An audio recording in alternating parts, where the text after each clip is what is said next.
നമസ്കാരം, എല്ലാവർക്കും ഹാബിറ്റസ് പീഡിയയുടെ അടുത്തൊരു വീഡിയോയിലേക്ക് സ്വാഗതം. അപ്പോൾ ഇന്നത്തെ വീഡിയോയിൽ നമ്മൾ കഴിഞ്ഞ 10th പ്രിലിംസ് ഫേസ് 1ൻ്റെ ക്വസ്റ്റ്യൻ പേപ്പർ ഒന്ന് അനലൈസ് ചെയ്യാണ്.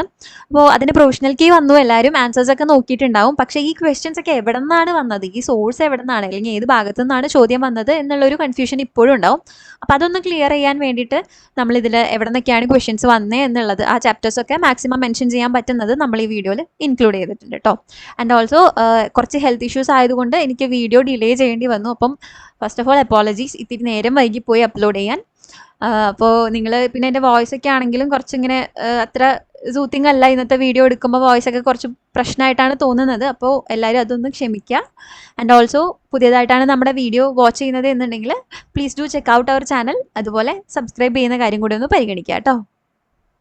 നമുക്ക് ടോപ്പിക് ബൈ ടോപ്പിക്കായിട്ട് പോവാം. അപ്പോൾ ഫസ്റ്റ് നമുക്ക് ഹിസ്റ്ററിയിൽ നിന്ന് സ്റ്റാർട്ട് ചെയ്യാം കേട്ടോ.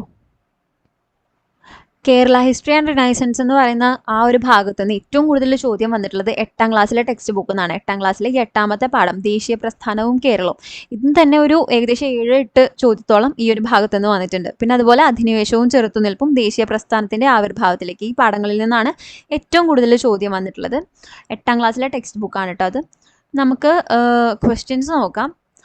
അപ്പോൾ കേരള നവോത്ഥാനവും കേരള ചരിത്രമൊക്കെ സ്റ്റാർട്ട് ചെയ്യുന്നത് ക്വസ്റ്റ്യൻ പേപ്പർ കോഡ് എയിൽ 51ാമത്തെ ചോദ്യത്തിലാണ് കേട്ടോ. അപ്പം ബാക്കിയുള്ള പേപ്പർ കോഡുള്ളവർ അതിനനുസരിച്ച് നോക്കുക. അതിൽ സാധുജന പരിപാലന സംഘത്തിൻ്റെ സ്ഥാപകൻ ആരെന്ന് ചോദിച്ചിട്ടുണ്ട്. മോസ്റ്റ് റിപ്പീറ്റഡ് ക്വസ്റ്റ്യൻ ആണല്ലോ, ഒരുപാട് റിപ്പീറ്റ് ചെയ്ത് ചോദിച്ചിട്ടുണ്ട്. അത് നമ്മുടെ SCERT-യിൽ വ്യക്തമായിട്ട് കൊടുത്തിട്ടുണ്ട്. ആരാണ്?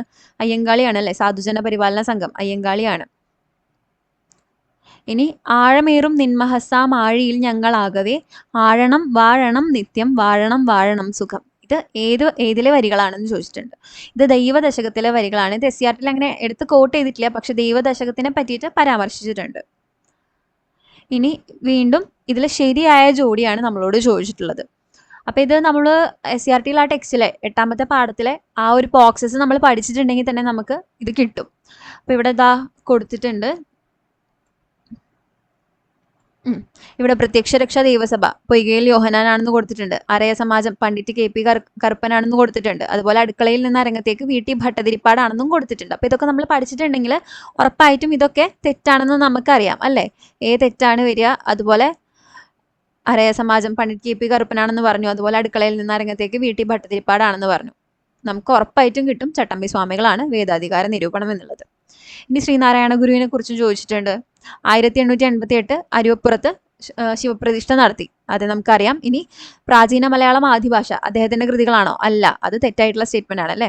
ഒരു ജാതി ഒരു മതം ഒരു ദൈവം മനുഷ്യൻ എന്ന് പറഞ്ഞിട്ടുള്ള ആ ഒരു പ്രസിദ്ധ വാക്യം ഉയർത്തിയിട്ടുണ്ട്, അത് ശരിയാണ്. സമത്വ സമാജത്തിന്റെ സ്ഥാപകൻ ശ്രീനാരായണ ഗുരു ആണ്, അത് തെറ്റായിട്ടുള്ള സ്റ്റേറ്റ്മെന്റ് ആണല്ലേ. അദ്ദേഹം SNDP-യുടെ സ്ഥാപകനാണ്. അപ്പോൾ ഇവിടെ 2ഉം 4ഉം ആണ് തെറ്റായിട്ടുള്ള സ്റ്റേറ്റ്മെന്റ് വരുന്നത്. ഓപ്ഷൻ ഡി ആണ് ഉത്തരം, കാരണം നമ്മളോട് എന്താ തെറ്റായ പ്രസ്താവനയാണ് ചോദിച്ചിട്ടുള്ളത്. ഇനി ബ്രിട്ടീഷുകാർക്കെതിരെ കേരളത്തിൽ നടന്ന ആദ്യത്തെ സംഘടിത ജനകീയ ചെറുത്തുനിൽപ്പ് കലാപം ഏത്? ഒരുപാട് റിപ്പീറ്റഡ് ആയിട്ട് വന്നിട്ടുള്ള ചോദ്യമാണ് അല്ലേ. ഇന്ത്യയിൽ ബ്രിട്ടീഷുകാർക്കെതിരെ നടന്ന ആദ്യകാല സംഘടിത കലാപമായിരുന്നു ആറ്റിങ്ങൽ കലാപം അല്ലേ. സംഘടിത കലാപമായിരുന്നു ആറ്റിങ്ങൽ കലാപം. ഇനി അസംഘടിത കലാപമായിരുന്നെങ്കിൽ അഞ്ചുതെങ്ങ് കലാപം. നമ്മൾ ഒരുപാട് ക്ലാസ് എടുക്കുമ്പോഴും ഒരുപാട് തവണ പറഞ്ഞിട്ടുള്ളതാണ്. ഇനി അടുത്ത ചോദ്യം, കുളച്ചിൽ യുദ്ധത്തിന് ശേഷം തിരുവിതാംകൂർ സൈന്യത്തിന്റെ വലിയ കപ്പിത്താനായി മാറിയത് ആര്? അതും നമ്മൾ പറഞ്ഞതാണ് അല്ലേ. എത്ര റിപ്പീറ്റഡ് ആയിട്ട് പറഞ്ഞിട്ടുള്ളതാണ് ഡിൽനോയിന്ന് അല്ലേ.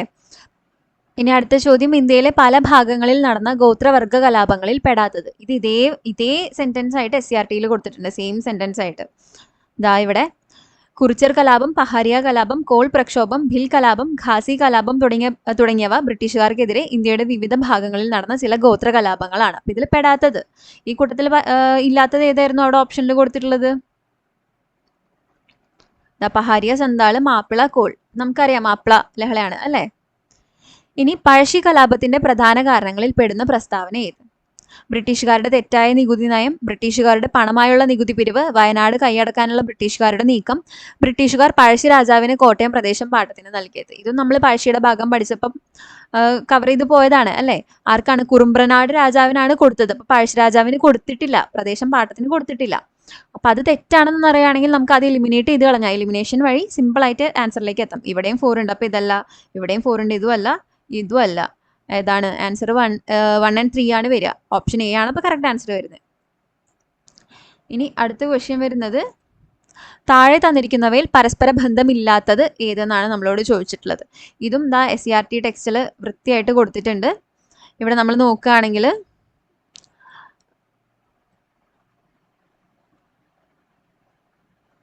പഴശ്ശിരാജയുടെ കാര്യം പറയുമ്പോൾ 1805 നവംബർ 30 വയനാട്ടിലെ മാവിലന്തോട് എന്ന സ്ഥലത്ത് വെച്ച് അദ്ദേഹം വീരമൃത്യു വരിച്ചു എന്ന് പറയുന്നുണ്ട് പഴശ്ശിരാജയുടെ കാര്യത്തിൽ. അതുപോലെ മണ്ണടിയിലെ ഭവനം വളഞ്ഞപ്പോൾ വിദേശ ശക്തിക്ക് പിടികൊടുക്കാതെ അദ്ദേഹം മരണം വരിക്കുകയാണ് ചെയ്തത് എന്ന് വേലുത്തമ്പിയെ പറ്റിയിട്ടും പറയുന്നുണ്ട്. അപ്പം മണ്ണടി വേലുത്തമ്പിയായിട്ട് ബന്ധപ്പെട്ടതാണ്, മാവിലന്തോട് പഴശ്ശിരാജയായിട്ട് ബന്ധപ്പെട്ടതാണെന്ന് നമുക്കിത് വായിച്ചാൽ മനസ്സിലാവും അല്ലേ. അപ്പം നമ്മൾ ക്വസ്റ്റ്യൻ നോക്കുവാണെങ്കിൽ പരസ്പര ബന്ധമില്ലാത്തത് അത് രണ്ടും അങ്ങോട്ടും ഇങ്ങോട്ടും മറിച്ചാണ് കൊടുത്തിരിക്കുന്നത്, ഇന്റർചേഞ്ച് ചെയ്താണ് കൊടുത്തിരിക്കുന്നത്. ഇത് ഇങ്ങോട്ടും ആണ് വരേണ്ടത്. അപ്പോൾ 1, 2 ആണ് ആൻസർ വരുന്നത്. ഓപ്ഷൻ ഡി ആണ് കറക്റ്റ് ആൻസർ വരുന്നത്.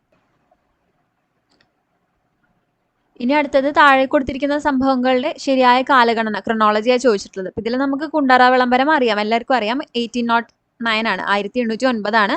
പിന്നെ കുറിച്യ കലാപം 1812 ആണ്. ഈ രണ്ടെണ്ണം അറിഞ്ഞാൽ തന്നെ, ശരിക്കും ഇത് മാത്രം അറിഞ്ഞാൽ തന്നെ നമുക്ക് ഉത്തരത്തിലേക്ക് എത്താൻ പറ്റും. അതാണ് ഏറ്റവും ആദ്യം നടന്നത് എന്നുള്ള കാര്യം. ഈ കഴിഞ്ഞ ലാസ്റ്റ് ക്വസ്റ്റിന് നമ്മൾ പറഞ്ഞ സെയിം ചാപ്റ്ററിൽ ഇതിനെല്ലാത്തിനെയും പറ്റി പറഞ്ഞു പോകുന്നുണ്ട്. അപ്പം ഇതാണ് ആദ്യം നടന്നതെന്ന് അറിഞ്ഞാൽ തന്നെ ഓപ്ഷൻ ബി ആണെന്ന് നമുക്ക് ഡയറക്റ്റ്ലി ആൻസറിലേക്ക് എത്താൻ പറ്റും.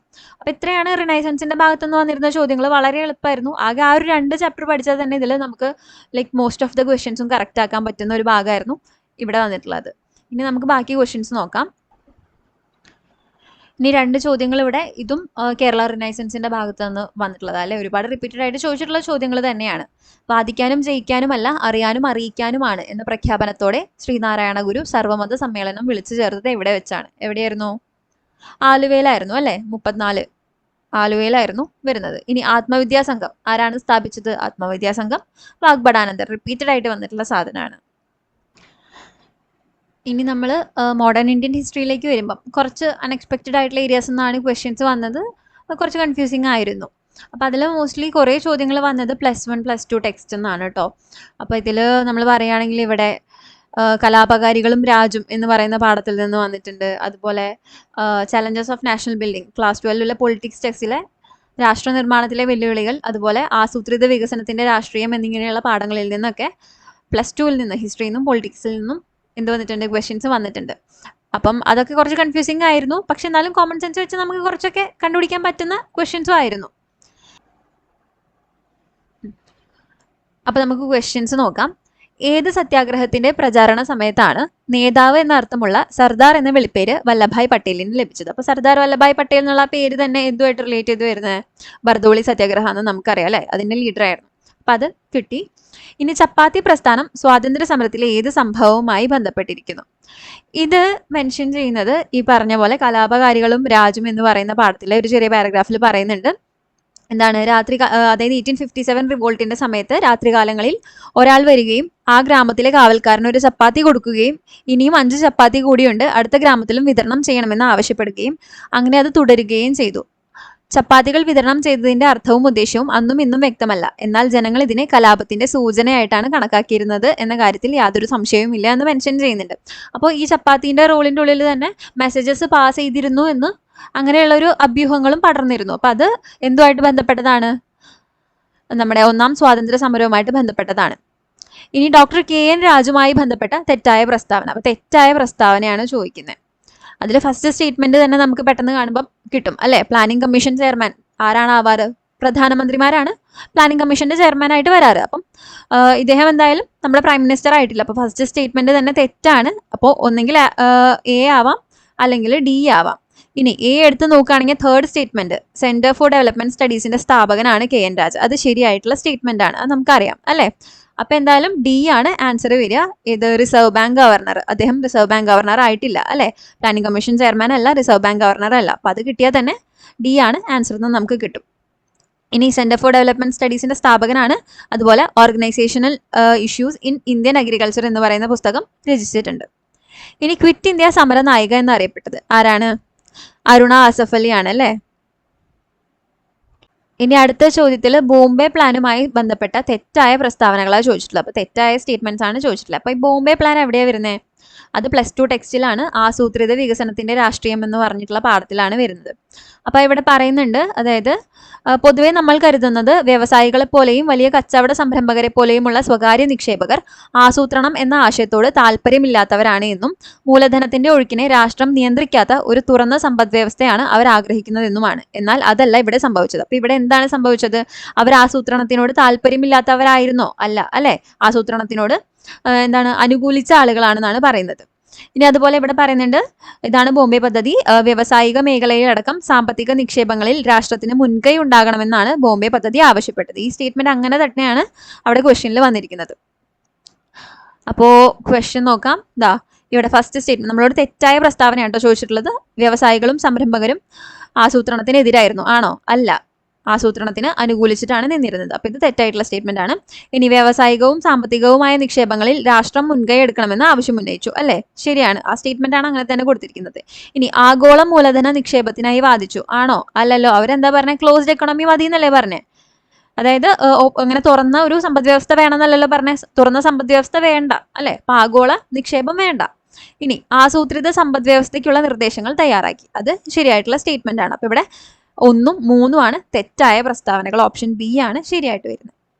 ഇനി ഇന്ത്യൻ നാഷണൽ കോൺഗ്രസ് രൂപീകരിച്ച INA സംരക്ഷണ സമിതിയിൽ അംഗമല്ലാതിരുന്നത് ആര്? അപ്പൊ ഇതിൽ ആരാണ് ഈ ഇന്ത്യൻ നാഷണൽ കോൺഗ്രസ് രൂപീകരിച്ച INA സംരക്ഷണ സമിതിയിൽ അംഗമല്ലാതിരുന്നത്? ക്യാപ്റ്റൻ ലക്ഷ്മിയാണ്. ഒബ്വിയസ്ലി അവര് INA ഭാഗമായിരുന്നു, അവർ ഇന്ത്യൻ നാഷണൽ കോൺഗ്രസിന്റെ ഭാഗമായിരുന്നില്ല. അപ്പം ഇവിടെ ഇന്ത്യൻ നാഷണൽ കോൺഗ്രസ് രൂപീകരിച്ചിട്ടുള്ള സംരക്ഷണ സമിതിയിൽ അംഗമല്ലാത്തത് ആരാണെന്ന് ചോദിച്ചത്. അപ്പൊ ആരാണ്? ക്യാപ്റ്റൻ ലക്ഷ്മി തന്നെയായിരിക്കും. കാരണം അവരെന്താണ്? INA ഭാഗമായിരുന്നു. ബാക്കി ഇവർ 3 പേരും കോൺഗ്രസിന്റെ ഭാഗമായിരുന്നു, അല്ലെ? ഇനി അടുത്ത ചോദ്യം, സ്വതന്ത്ര ഭാരതത്തിലെ ആദ്യ മന്ത്രിസഭയിൽ വാർത്താവിനിമയ വകുപ്പ് മന്ത്രി ആരായിരുന്നു എന്ന് ചോദിച്ചിട്ടുണ്ട്. അപ്പൊ നമ്മളിത് മോഡേൺ ഇന്ത്യ പഠിക്കുമ്പോൾ തന്നെ ഫസ്റ്റ് മിനിസ്ട്രി പഠിക്കും, അല്ലെ? അപ്പൊ അതിൽ ആരായിരുന്നു? റാഫി അഹമ്മദ് കിദ്വായി ആണ്, അല്ലെ? ഓപ്ഷൻ സി ആണ് കറക്റ്റ് ആൻസർ വരുന്നത്. ഇനി അടുത്ത ചോദ്യം പറയുന്നുണ്ട്, ഭാഷാടിസ്ഥാനത്തിൽ സംസ്ഥാനങ്ങൾ രൂപീകരിക്കുന്നതിനെ ഇന്ത്യയുടെ കേന്ദ്ര നേതൃത്വം ആദ്യം അംഗീകരിക്കാത്തതിന് കാരണം എന്തെന്ന് ചോദിക്കുന്നുണ്ട്. അപ്പം അത് ഇവിടെ സംസ്ഥാനങ്ങളുടെ പുനഃസംഘടനം എന്ന് പറയുന്ന ഭാഗത്ത് പറയുന്നുണ്ട്, ഭാഷാടിസ്ഥാനത്തിനുള്ള സംസ്ഥാന രൂപീകരണം പൊട്ടിത്തെറിയിലേക്കും ശിഥിലീകരണത്തിലേക്കും നയിച്ചേക്കുമോ എന്ന് നമ്മുടെ നേതാക്കൾ ഭയപ്പെട്ടു. രാഷ്ട്രം നേരിടുന്ന സാമൂഹിക സാമ്പത്തിക വെല്ലുവിളികളിൽ നിന്നും ശ്രദ്ധ തിരിക്കാൻ ഇത് കാരണമാകുമോ എന്നവർ സംശയിച്ചു എന്ന് പറയുന്നുണ്ട്. അപ്പം അതിലെന്താണ് വരുന്നത്? വിഘടനവാദ ഭീഷണി ഇല്ലാതാക്കാൻ, അല്ലെ? അതുപോലെ രാജ്യത്തിന്റെ ഐക്യം കാത്തു സൂക്ഷിക്കാൻ ഉള്ളതാണ് വരുന്നത്. അല്ലാണ്ട് ജനാധിപത്യം സംരക്ഷിക്കാനോ അല്ലെങ്കിൽ ആഭ്യന്തര സ്വയംഭരണം ഉറപ്പാക്കാനോ അല്ല, അല്ലെ? ഈ 2 റീസൺസ് ആണ് അതിൽ ആപ്റ്റായിട്ട് വരുന്നത്. അപ്പൊ 2ഉം 3ഉമാണ് ശരി ഉത്തരം വരുന്നത്. ഓപ്ഷൻ ഡി ആണ്. ഇനി 1939 നടന്ന അഖിലേന്ത്യാ നാട്ടുരാജ്യ പ്രജാ സമ്മേളനവുമായി ബന്ധപ്പെട്ട ശരിയായ പ്രസ്താവനകൾ.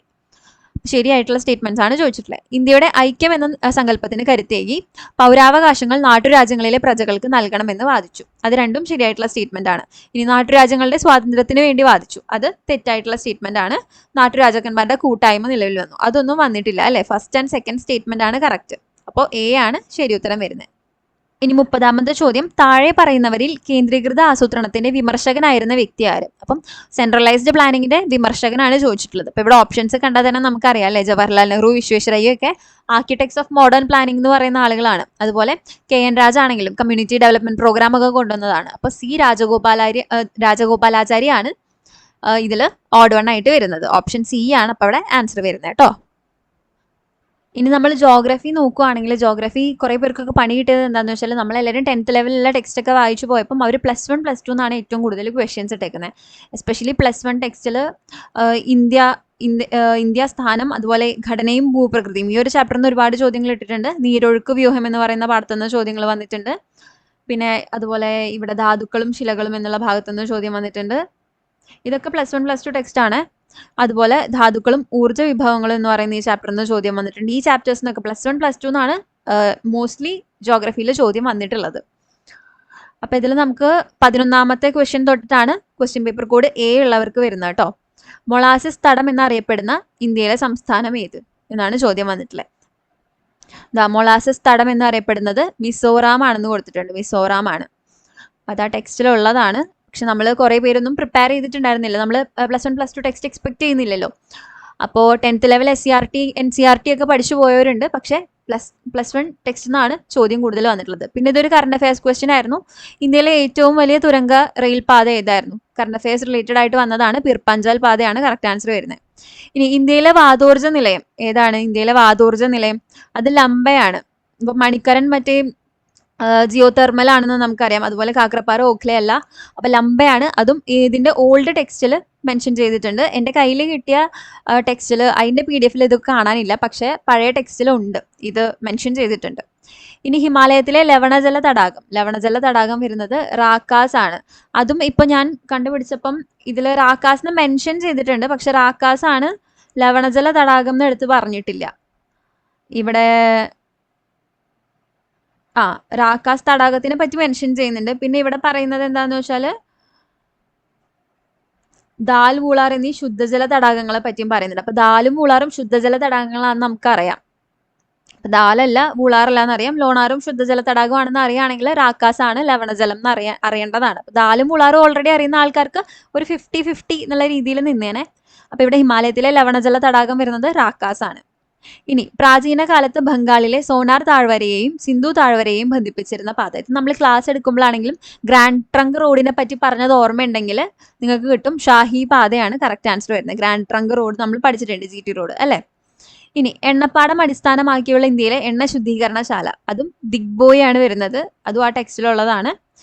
ഇനി അടുത്തത് ജലം നദി വക്രവലയങ്ങൾ രൂപപ്പെടുത്തുന്നതിന് കാരണമായി ഭവിച്ച തടാകം ഏതാണെന്ന് ചോദിച്ചിട്ടുണ്ട്. ഇതും ആ ടെക്സ്റ്റിലെ ജലം നദീന്റെ ഇമേജ് ഒക്കെ കൊടുത്തിട്ടുണ്ട്. ഇവിടെ ഒരു ശ്രദ്ധേയമായ വസ്തുത എന്ന് പറഞ്ഞു കൊടുത്തിട്ടുണ്ട്. വളരെ കാലങ്ങൾക്ക് മുമ്പ് നിലനിന്നിരുന്ന ഒരു വിശാലമായ തടാകത്തിന്റെ ഭാഗമായ ഇന്നത്തെ ദാൽ തടാകം പ്രാദേശിക അടിസ്ഥാന നിരപ്പ് ആയി പ്രവർത്തിക്കുന്നതിന് കാരണമാണ് കാശ്മീർ താഴ്വരയിൽ ജലം നദി വക്രവലയങ്ങൾ രൂപപ്പെടുത്തുന്നത്. ഇനി ജലം നദിയിലെ വക്രവലയത്തിന്റെ ചിത്രമൊക്കെ ആ ടെക്സ്റ്റിൽ കൊടുത്തിട്ടുണ്ട്. അപ്പൊ ദാൽ തടാകമാണ് നമ്മുടെ ഉത്തരം വരുന്നത് കേട്ടോ. കറക്റ്റ് ആൻസർ ദാലാണ്. ഇനി സമാധാനത്തിന്റെ പാലം എന്ന് അറിയപ്പെടുന്നത് അത് അമാൻ സേതു ആണ്. പഞ്ചപ്രയാഗ് സ്ഥിതി ചെയ്യുന്നത്, അതും ഈ ടെക്സ്റ്റിൽ കൊടുത്തിട്ടുണ്ട്. പഞ്ചപ്രയാഗ് ഇവിടെ പഞ്ചപ്രയാഗങ്ങളുടെ പേരിലും അറിയപ്പെടുന്നു എന്ന് പറയുന്നത് ഉത്തരാഖണ്ഡ് ഹിമാലയനെ പറ്റി പറയുമ്പോൾ അവിടെ പറയുന്നുണ്ട് പഞ്ചപ്രയാഗ് എന്നുള്ള കാര്യങ്ങൾ ആ ടെക്സ്റ്റിൽ മെൻഷൻ ചെയ്യുന്നുണ്ട്. ഇനി ഇന്ത്യയിൽ യുറേനിയം നിക്ഷേപം കാണപ്പെടുന്നത് എവിടെയാണെന്ന് ചോദിച്ചിട്ടുണ്ട്. അത് ധാർവാർ ശിലകളിലാണ്. ഇതും ആ ടെക്സ്റ്റിലുണ്ട് കേട്ടോ. അപ്പം ഇനി അടുത്ത ഫേസസ് ഒക്കെ എഴുതാൻ പോകുന്നവർ ജോഗ്രഫീന്റെ +1 +2 ടെക്സ്റ്റ് നല്ലപോലെ വായിച്ചു പോകാൻ ശ്രദ്ധിക്കുക. ഇനി കേരളത്തിന് റിലേറ്റഡ് വന്നിരിക്കുന്ന ക്വസ്റ്റ്യൻസിൽ ഓൾമോസ്റ്റ് കുറേ കാര്യങ്ങളൊക്കെ നമ്മൾ എവിടെ പറഞ്ഞു പോയിട്ടുണ്ട്. നമ്മൾ 10th പ്രിലിംസ് ബൂസ്റ്റർ പറഞ്ഞു പോയപ്പം ആ ഒരു PDF നമ്മൾ കൊടുത്തിട്ടുള്ള ഏരിയാസ് ആയിരുന്നു. അപ്പൊ കേരളത്തിലെ ആദ്യത്തെ ഇക്കോ ടൂറിസ്റ്റ് കേന്ദ്രം ഏതാണെന്ന് ചോദിച്ചിട്ടുണ്ട്. കറക്റ്റ് ആൻസർ തെന്മലയാണ് വരുന്നത്. തട്ടേക്കാട് പക്ഷി സങ്കേതം ഇതിൽ എവിടെയാണ്? അത് എറണാകുളത്താണ്. ഇനി കേരളത്തിലെ ഏറ്റവും നീളം കൂടിയ നദി ഏതാണ്? ഏറ്റവും നീളം കൂടിയതും ഏറ്റവും വലുതും ഒക്കെ പെരിയാറാണ്.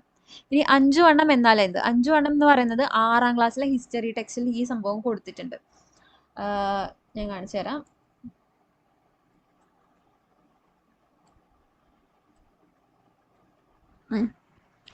ഇത് 6ാം ക്ലാസ്സിലെ സോഷ്യൽ സയൻസ് ടെക്സ്റ്റ് ആണ്. ഇതിൽ ദക്ഷിണേന്ത്യൻ ചരിത്രത്തിലേക്ക് എന്ന് പറയുന്നൊരു പാഠമുണ്ട്. അപ്പൊ അതിൽ വന്നിട്ടുണ്ട് 5 വണ്ണം, മണിഗ്രാമം, വളഞ്ചിയർ, നാനാദേശികൾ തുടങ്ങിയ കച്ചവട സംഘങ്ങളുടെ വാണിജ്യ പ്രവർത്തനം ഈ മേഖലയുടെ സാമ്പത്തിക പുരോഗതിക്ക് സഹായകമായിരുന്നു. ഇപ്പൊ ഇവിടെ വ്യക്തമായിട്ട് പറയുന്നുണ്ട് 5 വണ്ണം, മണിഗ്രാമം, വളഞ്ചിയർ, നാനാദേശികളെ പറ്റിയിട്ടൊക്കെ കേട്ടോ. അപ്പൊ അതെന്താണ്? വാണിജ്യ സംഘങ്ങളാണെന്ന് ഓർത്തിരിക്കാം. ഇനി മലയാള സിനിമയുടെ പിതാവ് എന്ന് വിശേഷിപ്പിക്കപ്പെടുന്നത് ആരാണ്? JC Daniel. നമ്മൾ റിപ്പീറ്റഡ് ആയിട്ട് നോക്കിയിട്ടുള്ള ഒരു ജനറൽ നോളജ് ക്വസ്റ്റ്യൻ ആണ്. കേരളത്തിന്റെ ഔദ്യോഗിക പുഷ്പം ഏതാണ്? കണിക്കൊന്ന. ഇതും നമ്മൾ 10th ബൂസ്റ്ററിൽ കുറെ പറഞ്ഞു പോയതാണ്. പ്രാചീന തുറമുഖമായ മുസിരിസ് ഇതിൽ ഏത് സ്ഥലമാണ്? കൊടുങ്ങല്ലൂരാണ്. ഇനി തമിഴ്നാടിനെ കേരളവുമായി ബന്ധിപ്പിക്കുന്ന ചുരം ഏതായിരുന്നു? പാലക്കാട് പാസ്സാണ് അല്ലേ. ഇനി അസാമിൽ നടന്ന 79ാമത് സന്തോഷ് ട്രോഫി കിരീടം നേടിയത് ആരായിരുന്നു? സർവീസസ് ആയിരുന്നു. കേരളത്തിലെ ആദ്യ ജലവൈദ്യുത പദ്ധതി, അത് മോസ്റ്റ് റിപ്പീറ്റഡ് ആണെന്ന് പറഞ്ഞിട്ട് നമ്മൾ ഏറ്റവും കൂടുതൽ പറഞ്ഞിട്ടുള്ളതായിരുന്നു. ഏതായിരുന്നു? പള്ളിവാസൽ. ഇനി ഭരണഘടന അല്ലെങ്കിൽ കോൺസ്റ്റിറ്റ്യൂഷനുമായിട്ട് ബന്ധപ്പെട്ട ചോദ്യങ്ങളിലേക്ക് വരുമ്പോൾ മോസ്റ്റ്ലി 1 വേർഡ് ക്വസ്റ്റ്യൻസ് അധികം ഉണ്ടായിരുന്നില്ല അല്ലേ. കുറച്ചും കൂടെ സ്റ്റേറ്റ്മെന്റ് ടൈപ്പ് സബ്ജക്റ്റീവ് ആയിട്ടുള്ള ചോദ്യങ്ങളായിരുന്നു. പക്ഷെ എന്നാലും എളുപ്പമായിട്ടുള്ള ചോദ്യങ്ങളായിരുന്നു അല്ലേ. അപ്പോൾ ചൂഷണത്തിൽ നിന്നും മോചനം നേടാനുള്ള അവകാശങ്ങൾ നമുക്കറിയാം. ഏതായിരുന്നു ആർട്ടിക്കിൾ വരുന്നത്? ആർട്ടിക്കിൾ 23ഉം 24ഉം അല്ലേ. അപ്പോൾ ഈ 2 ആർട്ടിക്കിളും റിലേറ്റഡ് ആയിട്ട് വന്നിട്ടുള്ള ക്വസ്റ്റ്യൻ ആണ്. ചൂഷണത്തിൽ നിന്നും മോചനം നേടാനുള്ള അവകാശങ്ങൾ, ഇതുമായി ബന്ധപ്പെട്ട ശരിയായ പ്രസ്താവന എഴുതാനാണ് പറഞ്ഞിട്ടുള്ളത്. അപ്പം ഇന്ത്യയിലെ ന്യൂനപക്ഷങ്ങളുടെ താല്പര്യം സംരക്ഷിക്കുന്നു. അതേതാണ്? ആർട്ടിക്കിൾ 29ഉം 30ഉം ആണ്. അപ്പം ഒന്നല്ല. ഇനി സ്ത്രീകൾക്കും കുട്ടികൾക്കും പ്രത്യേകം സംരക്ഷണം ഉറപ്പാക്കുന്നുണ്ട്. ശരിയാണ്. മൗലിക അവകാശങ്ങൾ സ്ഥാപിച്ചു കിട്ടുന്നു. അതേതാ? ആർട്ടിക്കിൾ 32 ആണ് അല്ലേ. അപ്പം 2ഉം 4ഉം ആണ് വരേണ്ടത്. അടിമത്തം, തക്കതായ പ്രതിഫലം നൽകാതെ നിർബന്ധിച്ചു ജോലി ചെയ്യിക്കൽ എന്നിവ നിരോധിക്കപ്പെട്ടിരിക്കുന്നു. ഇവിടെ പറയുന്നുണ്ട് അല്ലെ, അടിമ ജോലികളെയും മനുഷ്യ കച്ചവടത്തെയും നിരോധിക്കുകയൊക്കെ ചെയ്യുന്നുണ്ട്, കുറ്റകരമായിട്ട് പ്രഖ്യാപിക്കുന്നു എന്നതൊക്കെ പറയുന്നുണ്ട്. അപ്പൊ ഇവിടെ 2ഉം 4ഉം ആണ് ശരിയുത്തരം വരുന്നത് കേട്ടോ. ഓപ്ഷൻ ഡി ആണ് കറക്റ്റ് ആൻസർ. ഇനി അടുത്ത ചോദ്യം വന്നിട്ട് ഇന്ത്യയുടെ ഭരണഘടനാ പ്രകാരം ഓരോ ഇന്ത്യൻ പൗരന്റെയും മൗലിക കർത്തവ്യങ്ങളിൽ ഉൾപ്പെടുന്നവ തിരഞ്ഞെടുത്ത് എഴുതുക. അപ്പൊ നമ്മുടെ ഫണ്ടമെന്റൽ ഡ്യൂട്ടീസ് ആണ് ചോദിച്ചിട്ടുള്ളത് അല്ലെ. ഭാരതത്തിന്റെ പരമാധികാരവും ഐക്യവും അഖണ്ഡതയും നിലനിർത്തുകയും സംരക്ഷിക്കുകയും ചെയ്യുക. നമ്മുടെ സംസ്കാര സമന്വയത്തിന്റെ സമ്പന്നമായ പാരമ്പര്യത്തെ വിലമതിക്കുകയും നിലനിർത്തുകയും ചെയ്യുക. ശാസ്ത്രീയമായ കാഴ്ചപ്പാടും മാനവികതയും അന്വേഷണത്തിനും പരിഷ്കരണത്തിനുമുള്ള മനോഭാവവും വികസിപ്പിക്കുക. പൊതുസ്വത്ത് സംരക്ഷിക്കുകയും ശപഥം ചെയ്ത അക്രമം ഉപേക്ഷിക്കുകയും ചെയ്യുക. അപ്പൊ ഇതും നമ്മൾ ഫണ്ടമെന്റൽ ഡ്യൂട്ടീസ് പഠിച്ചപ്പം ഇവിടെ പറഞ്ഞിട്ടുണ്ട് അല്ലെ. ഭരണഘടനയോടുള്ള ആദരവ് പറഞ്ഞിട്ടുണ്ട്, അതുപോലെ പരമാധികാരവും ഐക്യവും പറഞ്ഞിട്ടുണ്ട്, പിന്നെ ശാസ്ത്രീയ ബോധം പറഞ്ഞിട്ടുണ്ട്, പരിസ്ഥിതി സംരക്ഷണം പറഞ്ഞിട്ടുണ്ട്, അങ്ങനെ എല്ലാം പറഞ്ഞിട്ടുണ്ട്. അപ്പം ഇതിൽ പെടുന്നതാണ് ഈ പറഞ്ഞ 4 സ്റ്റേറ്റ്മെന്റും ഇതിൽ പറഞ്ഞതാണ്. പൊതുസ്വത്ത് സംരക്ഷിക്കുക അല്ലെ, ഇവിടെ പൊതുമുതൽ സംരക്ഷണം പറഞ്ഞിട്ടുണ്ട്. അപ്പൊ ഇതെല്ലാം പറഞ്ഞിട്ടുണ്ട്.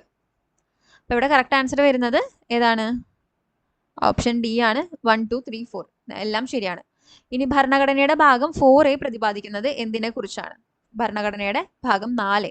ഇതും നമ്മൾ ആക്ച്വലി കോൺസ്റ്റിറ്റ്യൂഷനിൽ വന്നിരിക്കുന്ന ഓൾമോസ്റ്റ് എല്ലാം നമ്മുടെ ആ ഒരു PPT-യിലുണ്ട്, ടെക്സ്റ്റിൽ പറഞ്ഞിട്ടുണ്ട്. അതെ, മൗലിക കർത്തവ്യങ്ങളെ പറ്റിയിട്ടാണ് എന്തിൽ പറഞ്ഞിരിക്കുന്നത്? 4A പറഞ്ഞിരിക്കുന്നത് മൗലിക കർത്തവ്യങ്ങളാണ് പറഞ്ഞിട്ടുള്ളത് അല്ലേ. 3 ആണ് വരുന്നത്, ഓപ്ഷൻ ബി.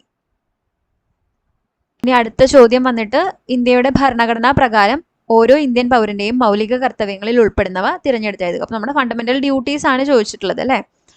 ഭാരതത്തിന്റെ പരമാധികാരവും ഐക്യവും അഖണ്ഡതയും നിലനിർത്തുകയും സംരക്ഷിക്കുകയും ചെയ്യുക. നമ്മുടെ സംസ്കാര സമന്വയത്തിന്റെ സമ്പന്നമായ പാരമ്പര്യത്തെ വിലമതിക്കുകയും നിലനിർത്തുകയും ചെയ്യുക. ശാസ്ത്രീയമായ കാഴ്ചപ്പാടും മാനവികതയും അന്വേഷണത്തിനും പരിഷ്കരണത്തിനുമുള്ള മനോഭാവവും വികസിപ്പിക്കുക. പൊതുസ്വത്ത് സംരക്ഷിക്കുകയും ശപഥം ചെയ്ത അക്രമം ഉപേക്ഷിക്കുകയും ചെയ്യുക. അപ്പൊ ഇതും നമ്മൾ ഫണ്ടമെന്റൽ ഡ്യൂട്ടീസ് പഠിച്ചപ്പം ഇവിടെ പറഞ്ഞിട്ടുണ്ട് അല്ലെ. ഭരണഘടനയോടുള്ള ആദരവ് പറഞ്ഞിട്ടുണ്ട്, അതുപോലെ പരമാധികാരവും ഐക്യവും പറഞ്ഞിട്ടുണ്ട്, പിന്നെ ശാസ്ത്രീയ ബോധം പറഞ്ഞിട്ടുണ്ട്, പരിസ്ഥിതി സംരക്ഷണം പറഞ്ഞിട്ടുണ്ട്, അങ്ങനെ എല്ലാം പറഞ്ഞിട്ടുണ്ട്. അപ്പം ഇതിൽ പെടുന്നതാണ് ഈ പറഞ്ഞ 4 സ്റ്റേറ്റ്മെന്റും ഇതിൽ പറഞ്ഞതാണ്. പൊതുസ്വത്ത് സംരക്ഷിക്കുക അല്ലെ, ഇവിടെ പൊതുമുതൽ സംരക്ഷണം പറഞ്ഞിട്ടുണ്ട്. അപ്പൊ ഇതെല്ലാം പറഞ്ഞിട്ടുണ്ട്. അപ്പൊ ഇവിടെ കറക്റ്റ് ആൻസർ വരുന്നത് ഏതാണ്? ഓപ്ഷൻ ഡി ആണ്. 1, 2, 3, 4 എല്ലാം ശരിയാണ്. ഇനി അടുത്ത ചോദ്യം വന്നത് ഭരണഘടനയുടെ ഭാഗം 4A പ്രതിപാദിക്കുന്നത് എന്തിനെ കുറിച്ചാണെന്ന് ചോദിച്ചിട്ടുണ്ട്. എന്തായിരുന്നു? മൗലിക കർത്തവ്യങ്ങളാണ് അല്ലെ, ഫണ്ടമെന്റൽ ഡ്യൂട്ടീസ് ആണ്. നമ്മൾ നോക്കിയിട്ടുള്ളതാണ്, റിവിഷനും കുറെ തവണ പ്രിലിംസ് ബൂസ്റ്ററിന്റെ വീഡിയോയിലും നമ്മൾ പറഞ്ഞിട്ടുണ്ടായിരുന്നു അല്ലെ. 1976 42ാം ഭരണഘടനാ ഭേദഗതിയുടെ ഭാഗമായിട്ടാണ് ഫണ്ടമെന്റൽ ഡ്യൂട്ടീസ് അഥവാ മൗലിക കർത്തവ്യങ്ങളിനെ ഭരണഘടനയുടെ ഭാഗമായിട്ട് ഭാഗം 4A ആർട്ടിക്കിൾ 51A എന്നുള്ള രീതിയിൽ ഇൻസ്റ്റാൾ ചെയ്തത് അല്ലെ. ആർട്ടിക്കിൾ 51A കൊണ്ടുവന്നു, അതുപോലെ ഭാഗം 4A അത് പ്ലേസ് ചെയ്തത്. അത് ഓർത്തിരിക്കാം. ഇനി അടുത്ത ചോദ്യം, അന്തർദേശീയ തലത്തിൽ പ്രശസ്തി നേടിയ മനുഷ്യാവകാശ സംഘടനകളിൽ ഉൾപ്പെടാത്തത് ഏത്? Amnesty International, Human Rights Watch, Citizens for Democracy, Global Watch. അപ്പോൾ ഒരു പക്ഷേ ഈ ഒരു പേരിൽ തന്നെ നമുക്ക് കിട്ടും, സിറ്റിസൺ ഫോർ ഡെമോക്രസി. അത് 1974 ജയപ്രകാശ് നാരായൺ തുടങ്ങിയിട്ടുള്ളതാണ്. പിന്നെ അതുപോലെ നമ്മുടെ ടെക്സ്റ്റിലാണെങ്കിലും ഒരു ആക്ടിവിറ്റി പോലെ ഇങ്ങനെ കൊടുത്തിട്ടുണ്ടായിരുന്നു. അന്തർദേശീയ തലത്തിൽ മനുഷ്യാവകാശ ലംഘനങ്ങൾക്കെതിരെ പ്രവർത്തിക്കുന്ന സന്നദ്ധ സംഘടനയാണ് അംനസ്റ്റി ഇന്റർനാഷണൽ. അപ്പം ഇത്തരം മറ്റ് സംഘടനകളെ പറ്റി കണ്ടെത്താൻ പറഞ്ഞിട്ട് ഇങ്ങനെ ഒരു ആക്ടിവിറ്റി പോലെ കൊടുത്തിട്ടുണ്ടായിരുന്നു. അപ്പം നമ്മളിങ്ങനെ ടെക്സ്റ്റ് വായിച്ചിട്ടുള്ളവർ അങ്ങനെ അതിനെപ്പറ്റി നോക്കിയിട്ടുണ്ടെങ്കിൽ ഒരുപക്ഷെ ബാക്കിയുള്ള ഓർഗനൈസേഷൻസിനെ പറ്റിയിട്ടും നമുക്ക് കേട്ടിട്ടുണ്ടാവാം. അപ്പം ആ ക്വസ്റ്റ്യൻ അങ്ങനെ. ഇനി 37ാമത്തെ ചോദ്യം, വിവരാവകാശ കമ്മീഷനുമായി ബന്ധപ്പെട്ട തെറ്റായ പ്രസ്താവന. അപ്പം തെറ്റായ പ്രസ്താവനയാണ് നമ്മളോട് ചോദിച്ചിട്ടുള്ളത്. രാജസ്ഥാനിലെ മസ്ദൂർ കിസാൻ ശക്തി സംഘാതൻ എന്ന സംഘടനയുടെ പ്രവർത്തനങ്ങളാണ് വിവരാവകാശ നിയമനിർമ്മാണത്തിലേക്ക് നയിച്ചത്. പൊതുസ്ഥാപനങ്ങളുടെ കൈവശമുള്ള വിവരങ്ങൾ ആവശ്യപ്പെടുന്ന പക്ഷം പൗരന്മാർക്ക് ലഭ്യമാക്കുന്നു. കോടതി പരിഗണനയിലുള്ള വിവരങ്ങൾ, വ്യക്തികളുടെ ജീവനും സുരക്ഷയ്ക്കും ഭീഷണിയാകുന്ന വിവരങ്ങൾ എന്നിവ വെളിപ്പെടുത്തുന്നു. ഉദ്യോഗസ്ഥർ തെറ്റായതോ തൃപ്തികരമല്ലാത്തതോ ആയ വിവരങ്ങൾ നൽകിയെന്ന് കമ്മീഷന് ബോധ്യപ്പെട്ടാൽ വിവരങ്ങൾ നൽകുന്നതുവരെ ഉദ്യോഗസ്ഥനിൽ നിന്നും 150 രൂപ വീതം പിഴശിക്ഷ ചുമത്താവുന്നതാണ്. അപ്പൊ ഇതിലെ തെറ്റായ സ്റ്റേറ്റ്മെന്റ്സ് ആണ് നമ്മളോട് ചോദിച്ചിട്ടുള്ളത്. നമ്മൾ ടെക്സ്റ്റിൽ വായിച്ചിട്ടുണ്ടല്ലേ, രാജസ്ഥാനിലെ മസ്ദൂർ കിസാൻ ശക്തി സംഘടന ആണ് ഇതിന് ആരംഭം കുറിച്ചത്. അപ്പൊ ഫസ്റ്റ് സ്റ്റേറ്റ്മെന്റ് ശരിയാണ്. അതുപോലെ പൊതുസ്ഥാപനങ്ങളുടെ കൈവശമുള്ള വിവരങ്ങൾ ആവശ്യപ്പെടാൻ വേണ്ടിയിട്ടാണല്ലോ വിവരാവകാശ കമ്മീഷൻ. അപ്പൊ സെക്കൻഡ് സ്റ്റേറ്റ്മെന്റും ശരിയാണ്. ഇനി കോടതി പരിഗണനയിലുള്ള വിവരങ്ങളൊക്കെ അല്ലെങ്കിൽ വ്യക്തികളുടെ ജീവനും സുരക്ഷയ്ക്കുള്ളത് വെളിപ്പെടുത്താൻ പാടുമോ? അത് ആർക്കാണ് വെളിപ്പെടുത്തേണ്ടത്? അത് അവിടെ പറഞ്ഞിട്ടുണ്ട്. ഹർജിക്കാരന്റെ ജീവനും സ്വാതന്ത്ര്യത്തിനും ഭീഷണിയായ കാര്യങ്ങളാണെങ്കിൽ അത് ആർക്കാ കൊടുക്കേണ്ടത്? ഹർജിക്കാരന് കൊടുക്കാം, അല്ലാതെ വേറെ ആർക്ക് വേണമെങ്കിലും കൊടുക്കാൻ പറ്റില്ലല്ലോ. അപ്പൊ അത് വിവരങ്ങൾ വെളിപ്പെടുത്താൻ പറ്റില്ല അല്ലെ. തേർഡ് സ്റ്റേറ്റ്മെന്റ് തെറ്റാണ്. ഇനി ഉദ്യോഗസ്ഥർ തെറ്റായതോ തൃപ്തികരമല്ലാത്തതോ ആയ വിവരങ്ങളൊക്കെ നൽകിയെന്നുള്ളതാണെങ്കിൽ അവർക്ക് എത്രയാണ് പിഴ ചുമത്താൻ പറ്റുക? പിഴ വരുന്നത് പരമാവധി 25,000, പ്രതിദിനം 250 എന്നാണ് പറഞ്ഞിട്ടുള്ളത് അല്ലെ. അപ്പൊ പ്രതിദിനം എത്രയാണ്? 150 അല്ല, 250 ആണ്. അപ്പൊ 3ഉം 4ഉം ആണ് തെറ്റായിട്ടുള്ള സ്റ്റേറ്റ്മെന്റ് വരുന്നത് കേട്ടോ. സി ആണ് കറക്റ്റ് ആൻസർ. ഇനി അടുത്ത ചോദ്യം, മനുഷ്യാവകാശ കമ്മീഷന്റെ അധികാരങ്ങളിൽ ഉൾപ്പെടുന്നത് ഏതെല്ലാം? തടവറകളിലെ അതിക്രമം തടയൽ, വനിതകളുടെയും കുട്ടികളുടെയും അവകാശ സംരക്ഷണം, ഭരണനിർവഹണ രംഗത്തെ പരിഷ്കരണങ്ങൾ, പട്ടികജാതി പട്ടികവർഗ വിഭാഗങ്ങളുടെ മനുഷ്യാവകാശ നിഷേധങ്ങൾ ഇല്ലാതാക്കൽ. അപ്പൊ മനുഷ്യാവകാശ കമ്മീഷന്റെ അധികാരങ്ങളിൽ ഇതെല്ലാം പെടുന്നുണ്ട് അല്ലെ. ഓപ്ഷൻ ഡി ആണ് ഉത്തരം വരുന്നത്. എല്ലാം പെടുന്നുണ്ട്. ഇനി ടെക്സ്റ്റിലാണെങ്കിലും ഇവിടെ പറയുന്നുണ്ട്, ജയിലുകൾ, പുനരധിവാസ കേന്ദ്രങ്ങൾ മുതലായവ സന്ദർശിച്ച് പരിഷ്കരണ നിർദ്ദേശങ്ങൾ സമർപ്പിക്കാൻ പറയുന്നുണ്ട്. പിന്നെ ഇവിടെ വരുന്നുണ്ട് ഏതാണ്, കമ്മീഷന്റെ അന്വേഷണം, നടപടിക്രമം, കാര്യങ്ങളൊക്കെ പറഞ്ഞു വരുമ്പം എന്തുവരും? ഈ ഭരണനിർവഹണ രംഗത്തെ പരിഷ്കരണങ്ങൾ പെടും. അതുപോലെ വനിതകളുടെയും കുട്ടികളുടെയും അവർക്കെതിരായ വിവേചനത്തെ പറ്റി പരാമർശിക്കുന്നുണ്ട്. അപ്പോൾ ഇതെല്ലാം അവിടെ പെടും അല്ലെ. അപ്പൊ ടെക്സ്റ്റ് വായിച്ചില്ലെങ്കിലും നമുക്ക് ബേസിക് കോമൺ സെൻസ് വെച്ചിട്ട് ഇത് ആലോചിച്ച് കഴിഞ്ഞാൽ കിട്ടും, ഉത്തരം കിട്ടേണ്ടതാണ്. ഇനി ഭരണഘടനാ നിർമ്മാണ സഭ ഔദ്യോഗികമായി ഇന്ത്യയുടെ ദേശീയ പതാക അംഗീകരിച്ചത് എന്നാണ്? ഇതും നമ്മൾ റിവിഷൻ സമയത്ത് പറഞ്ഞു പോയിട്ടുണ്ടായിരുന്നു എന്നാണെന്ന്. 1947 ജൂലൈ 22-നാണ് അല്ലേ. അപ്പൊ കറക്റ്റ് ആൻസർ ചെയ്ത് വരിക 1947 ജൂലൈ 22-ന്. ഇനി സംസ്ഥാന മുഖ്യ വിവരാവകാശ കമ്മീഷണർ നമ്മൾ ഒരുപാട് റിപ്പീറ്റഡ് ആയിട്ട് റിവിഷനിലും പറഞ്ഞു പോയിട്ടുള്ളതാണ്. ആരായിരുന്നു? വി ഹരിനായർ അല്ലെ. അപ്പോൾ പോളിറ്റി എടുത്ത് നോക്കുകയാണെങ്കിലും അല്ലെങ്കിൽ കോൺസ്റ്റിറ്റ്യൂഷൻ എടുത്ത് നോക്കുകയാണെങ്കിലും അങ്ങനെ വല്ലാത്ത കടുകട്ടി ചോദ്യങ്ങളൊന്നും ഇല്ല. നമുക്ക് ഈസിലി സ്കോർ ചെയ്യാൻ പറ്റുന്ന ഒരു ഏരിയ തന്നെയായിരുന്നു ഈ കോൺസ്റ്റിറ്റ്യൂഷൻ എന്ന് വന്നിട്ടുള്ളത്. വളരെ എളുപ്പമുള്ള ചോദ്യങ്ങൾ തന്നെയായിരുന്നു. ഇനി നമ്മൾ GK ക്വസ്റ്റ്യൻസ് നോക്കുകയാണെങ്കിൽ GK ഈ ക്വസ്റ്റ്യൻ പേപ്പർ കോഡിൽ ഫസ്റ്റ് ക്വസ്റ്റ്യൻ തൊട്ടാണ് വരുന്നത്. ആദ്യത്തെ 10 ചോദ്യങ്ങളാണ്. അപ്പോൾ ഇന്ത്യയിലെ ആദ്യത്തെ സ്പോർട്സ് മ്യൂസിയം സ്ഥിതി ചെയ്യുന്നത് എവിടെയാണ്? കൽക്കത്തയിലാണ് അല്ലേ. ഓപ്ഷൻ ബി ആണ് കറക്റ്റ് ആൻസർ. ഇനി തൃശ്ശൂർ നഗരത്തിന്റെ ശില്പി എന്നറിയപ്പെടുന്ന ഭരണാധികാരി ആരായിരുന്നു? അപ്പോൾ ഇത് GK ആയിട്ടും വരാം. പിന്നെ ഇത് നമ്മുടെ 6ാം ക്ലാസ്സിലെ സോഷ്യൽ സയൻസ് ടെക്സ്റ്റിൽ ജസ്റ്റ് പരാമർശിച്ചു പോകുന്നുണ്ട്. 6ാം ക്ലാസ്സിലെ ടെക്സ്റ്റിൽ ഇവിടെ ശക്തൻ തമ്പുരാൻ തൃശ്ശൂർ പൂരത്തിന് തുടക്കം കുറിച്ചു എന്നൊക്കെ പറയുന്നുണ്ട്. അപ്പം എക്സ്പ്ലിസിറ്റ്ലി അത് അദ്ദേഹമാണ് തൃശ്ശൂർ നഗരത്തിന്റെ ശില്പി എന്ന് പറയുന്നില്ലെങ്കിലും കൊച്ചിയിലായിരുന്നു അതുപോലെ തൃശ്ശൂർ പൂരത്തിന്റെ കാര്യങ്ങളൊക്കെ പറയുന്നുണ്ട്. അപ്പം അത് വായിച്ചിട്ടുള്ള ഒരാൾക്ക് പെട്ടെന്ന് ശക്തൻ തമ്പുരാൻ കാണുമ്പോൾ റിലേറ്റ് ചെയ്യാൻ പറ്റും. ഓപ്ഷൻ സി ആണ് കറക്റ്റ് ആൻസർ വരുന്നത്. ഇനി അടുത്ത ചോദ്യം, ലോഹങ്ങളുടെ രാജാവ് ഏതായിരുന്നു? സ്വർണ്ണമാണ് അല്ലേ.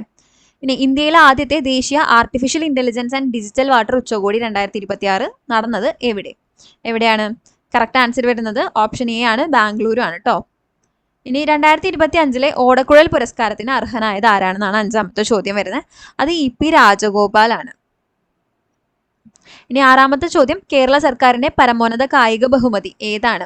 അപ്പൊ നമ്മള് കേരളത്തിലെ റിലേറ്റഡ് കായികം അതിന്റെ ഒരു 10th പ്രിലിംസ് ബൂസ്റ്റർ, അതുപോലെ കേരള ജോഗ്രഫീന്റെ 10th പ്രിലിംസ് ബൂസ്റ്റർ ഒക്കെ ചെയ്തപ്പോൾ പറഞ്ഞിട്ടുണ്ടായിരുന്നു. ജി വി രാജ സ്കൂളിനെ പറ്റിയിട്ടൊക്കെ പറഞ്ഞിട്ടുണ്ടായിരുന്നു. കേരള കായികത്തിന്റെ പിതാവ്, പിന്നെ അതുപോലെ കേരളത്തിലെ കായിക ദിനം ജി വി രാജയുടെ പിറന്നാളാണെന്നൊക്കെ നമ്മൾ പറഞ്ഞിട്ടുണ്ടായിരുന്നു. അപ്പൊ അതൊക്കെ ഓർത്തുള്ള ആൾക്കാർക്കാണെങ്കിൽ പെട്ടെന്ന് ഇത് ആൻസർ കിട്ടും. ജി വി രാജ അവാർഡാണ് കറക്റ്റ് ആൻസർ വരുന്നത്. ഇനി അടുത്തത് വന്ന ചോദ്യം എന്ന് പറയുന്നത് 16ാം കേരള നിയമസഭാ തിരഞ്ഞെടുപ്പ് നടന്നത് എന്നാണെന്നാണ് അല്ലെ. അപ്പൊ കുറച്ചു പേർക്കെങ്കിലും ഓർമ്മ ഉണ്ടാവും, നമ്മൾ ഈ വർഷം വോട്ട് ചെയ്തതല്ലേ. അപ്പോൾ 2026 ഏപ്രിൽ 9 കുറച്ചു പേർക്കെങ്കിലും ഓർമ്മ കിട്ടാതിരിക്കില്ല. ആൻഡ് കമ്പാരിറ്റീവ്ലി ഇതൊരു എളുപ്പമുള്ള ചോദ്യമായിരുന്നു. നമ്മളെല്ലാവരും ഇലക്ഷന്റെ ആ ഒരു തിരക്കും കലാശക്കൊട്ടൊക്കെ ഓർത്തിരുന്നപ്പോൾ പിന്നെ എന്തായാലും ഇലക്ഷൻ ഡേറ്റ് മറക്കാൻ അങ്ങനെ സാധ്യതയില്ല. റീസെന്റ് കഴിഞ്ഞതുമാണല്ലോ, അധികം കാലമായിട്ടില്ല. അപ്പൊ ഇത് കിട്ടേണ്ട ഒരു ചോദ്യമാണ്. ഇനി അടുത്തത് രണ്ടും റിനൈസൻസ് ആയിട്ട് ഓവർലാപ്പ് ചെയ്യുന്ന ചോദ്യമാണ്. 2ാം ബുദ്ധൻ എന്ന് വിശേഷണമുള്ള സാമൂഹ്യ പരിഷ്കർത്താവ് ആരാണ്? ശ്രീനാരായണ ഗുരു. നവോത്ഥാനം പഠിച്ചിട്ടുണ്ടെങ്കിൽ ഈ 2 ചോദ്യത്തിന്റെ ഉത്തരം സിമ്പിൾ ആയിട്ട് കിട്ടും. അപ്പൊ GK എന്ന് പറയുമ്പോൾ ഓൾമോസ്റ്റ് ബാക്കിയുള്ള ഭാഗത്തുനിന്ന് ഓവർലാപ്പ് ചെയ്ത് വരുന്ന കുറെ ക്വസ്റ്റ്യൻസ് ഉണ്ടായിരുന്നു. അപ്പൊ GKയും കമ്പാരിറ്റീവ്ലി നല്ല എളുപ്പമുള്ള ഒരു ഏരിയ ആയിരുന്നു ഇത്തവണത്തെ ഈ ഒരു പേപ്പറിൽ. ഇനി പ്രാചീന മലയാളം ആരുടെയാണ്? പ്രാചീന മലയാളം ചട്ടമ്പി സ്വാമികളുടെ ആണ് അല്ലേ. ഇനി അടുത്ത ക്വസ്റ്റ്യൻ ആണെങ്കിലും അത്യാവശ്യം ഈസിയാണ്. ഇപ്പോൾ കറണ്ട് അഫയേഴ്സ് റെഗുലർ ആയിട്ട് ഫോളോ ചെയ്യുന്ന ഒരാൾക്ക് ഈസി ആയിട്ട് കിട്ടുന്ന ഒരു ചോദ്യമാണ്. രാഷ്ട്രപതി ദ്രൗപദി മുർമു ഏത് സംസ്ഥാനത്ത് നിന്നുള്ള വ്യക്തിയാണ്? അപ്പോൾ രാഷ്ട്രപതി ദ്രൗപദി മുർമുവിന്റെ ഈ കാസ്റ്റ് ഐഡന്റിറ്റിനെ പറ്റിയിട്ട് കോൺട്രവേഴ്സിയൽ ആയിട്ടുള്ളതും അല്ലാത്തതുമായിട്ടുള്ള ന്യൂസ് ഹെഡ്ലൈൻസ് പലപ്പോഴും വരാറുണ്ട് അല്ലേ. ഇപ്പം എന്താ പറയാ, ഒരു രാജ്യത്തിന്റെ രാഷ്ട്രപതി ആയിട്ട് പോലും പലപ്പോഴും പല ചടങ്ങുകളിൽ നിന്നും മാറ്റി നിർത്തപ്പെടുന്നു, അല്ലെങ്കിൽ ക്ഷേത്രങ്ങളിലേക്ക് പ്രവേശിപ്പിക്കുന്നില്ല എന്നൊക്കെ പറഞ്ഞിട്ട് അങ്ങനെ ന്യൂസ് ഹെഡ്ലൈൻസ് വരാറുണ്ട്. അവര് ഒഡീഷ ബേസ് ചെയ്തിട്ടുള്ള സന്താൽ കമ്മ്യൂണിറ്റിയിൽ നിന്നുള്ള വ്യക്തിയാണ് രാഷ്ട്രപതി ദ്രൗപദി മുർമു. അപ്പൊ അത് ഒഡീഷയാണ് കേട്ടോ, അത് ഓർത്തിരിക്കുക. അപ്പൊ അങ്ങനെ GK അത്യാവശ്യം എളുപ്പമായിരുന്നു. അപ്പോൾ നമ്മൾ ജനറൽ പേപ്പറിലെ ക്വസ്റ്റ്യൻസ് നോക്കിയപ്പം ഓൾമോസ്റ്റ് എല്ലാം നല്ല ഈസി ആയിരുന്നു. കുറച്ച് അൺഎക്സ്പെക്റ്റഡ് ഏരിയാസ് എന്ന് വന്നത് ജോഗ്രഫിയും മോഡേൺ ഇന്ത്യയും ആയിരുന്നു. അത് +2 ലെവലിൽ ചോദിക്കുന്ന അങ്ങനെ എക്സ്പെക്ട് ചെയ്തില്ല. പക്ഷെ എന്നാലും നമുക്ക് സ്കോർ ചെയ്യാൻ പറ്റുന്ന രീതിയിലുള്ള ഒരു ഈസി പേപ്പർ തന്നെയായിരുന്നു അല്ലേ.